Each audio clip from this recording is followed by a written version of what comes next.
question is from Christian Jude H.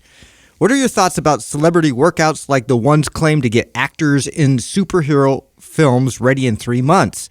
Is it even possible to go from average physique to that of Captain America or Starlord that quickly? Are steroids always involved? Yeah. You know what's funny about this? We talked about this a long time ago, right? We did. And, here's the thing that you got to understand. There's two things. Are steroids involved? Probably. But here's like at least 90% of the time. Come on. Well, maybe. But you know what? Here's the other part of it. These are actors who are getting paid millions of dollars. So imagine this. And there's not. It's like stupid for them not to. Right. And there's not. They don't do anything else. There's not NBA, NFL laws that say they can't. Right. They don't drug test you before you step on set. Dude. It's like Wolverine. You got to get drug tested over here real quick. How many actors would be left if they did all drug testing? There'd be none left. Yeah. No, I mean, also think about it this way. Imagine if you're an actor and Paramount comes to you and says, "Hey, we want you to play a superhero. We're going to start filming in 90 days. We're going to pay you $5 million for the role. We're going to provide you with everything you need to prepare for this role." Okay, cool. I'd like a personal trainer to train me every single day. I need a private chef.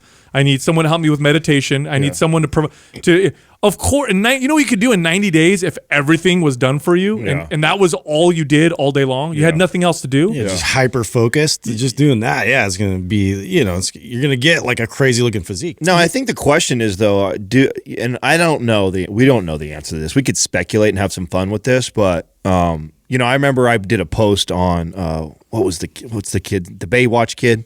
What's his name? Oh, Zac Efron. Yes. That's a good-looking kid. Doug really wanted it on that one. Zac Efron. Oh, my God, that guy. It's your Doug, wipe your chin, bro. That was very thirsty. Wow. All right. No, I'm just kidding, Doug. Anyway, what were you saying? He's handsome. He's a very handsome kid. He is. I had to back him up. I know. Jesus Christ. I agree. You and Doug were all over that one. Jesus. Fucking A. Yeah, it's hot So here. I did a post on his Baywatch because they had the Baywatch workout, and I remember that he was on the cover of the magazine.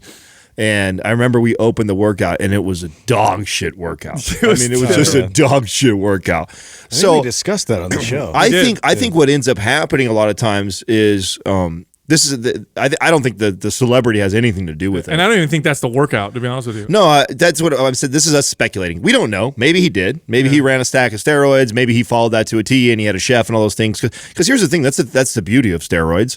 Is it does leave a lot of room for error, and you're going to still get some killer results. I mean, if you're on anabolic steroids and you're eating well, you can do some pretty shitty programming and still see. At the very least, you could burn a bunch of body fat and keep your muscles. Yeah. You know? So, I mean, I think that happens a lot and more often than not. And celebrities, just because they have all the money and the access, doesn't mean they necessarily get the best trainers either. So, and now consider this too. Oftentimes, when you look at these celebrities, when they get ready for a role, they're not building a ton of muscle. They're just getting lean.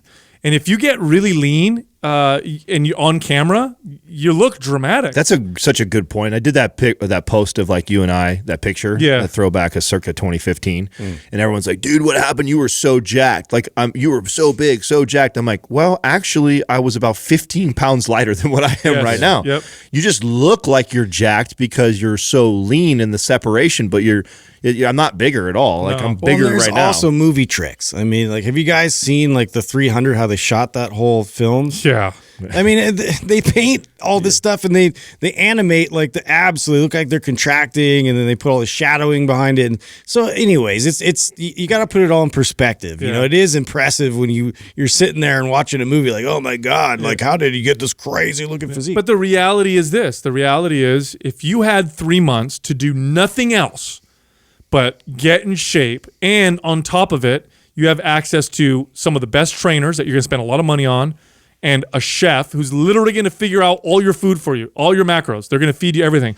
So all you're doing is you're staying at home, waking up in the morning, eating whatever the chef made. And training. Eat, sleep, train, repeat. That's it. For 3 months, do you know how crazy of results most people could get awesome if that's all you did for 3 months? The problem with that is the same problem that I have with like Biggest Loser.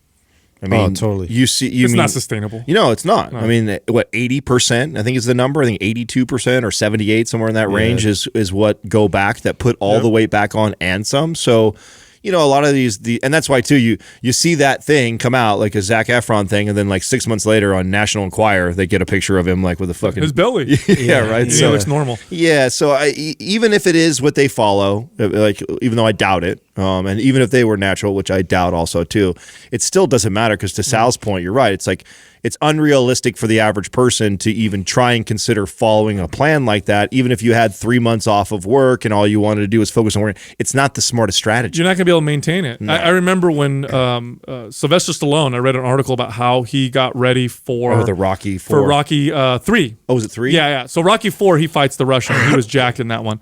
But if you watch Rocky 1 and Rocky 2, he was kind of this thick, beefy looking kind of Guido kind of guy, right? He's not shredded. You can tell he kind of lifts, but he looks like a regular guy that kind of, lifts weights or whatever. And that was all on him. That was his own training, his own diet, whatever.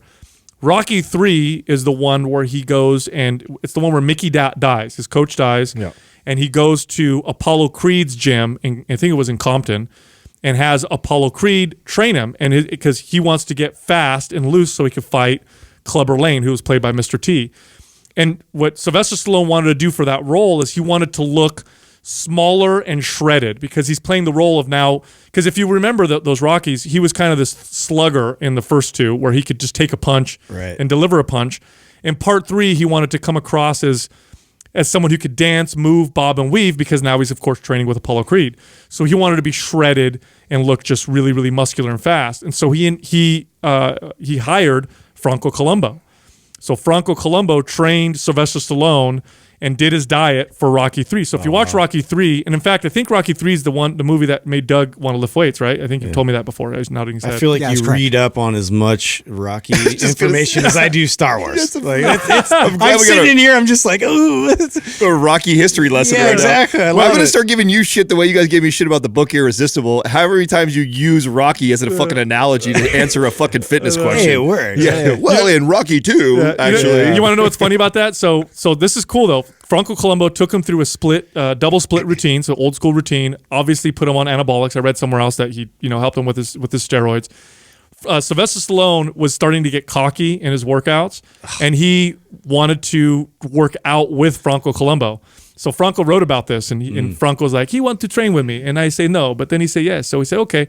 So fucking Sylvester tore his pec because he's trying to keep up with Franco, and that's why if you ever notice in the Rambo films and Rocky 4, when Sylvester Stallone's staying there shredded, you ever notice one of his pecs looks a little different? Oh, wow. It's because he tore his pec with Franco Columbu. I didn't notice that. I'm glad you looked that close into frame by frame over here. But I'll tell you what impresses me the most about celebrities. It's not the ones that get in shape. That's fucking easy compared to the ones that have to make themselves either get really fat or really super anorexic and skinny. Oh, yeah. What's his name? Christian Bale. Yeah. Scary. Yeah, notorious for that. The Pianist, I think, was the movie he played where he looked like he was dying. Yeah. No, the one where he's the serial killer is the one where The Machinist. The Machinist. Yeah. The Machinist. Yes. He got totally different movie. Yeah, he got crazy. And then you saw how buffed he was for Batman. Right. In comparison, it's really crazy. He takes his body through extremes. You saw what's his face just did for Loudest Voices, right? That's he went crazy overweight to play the guy, the Fox News guy.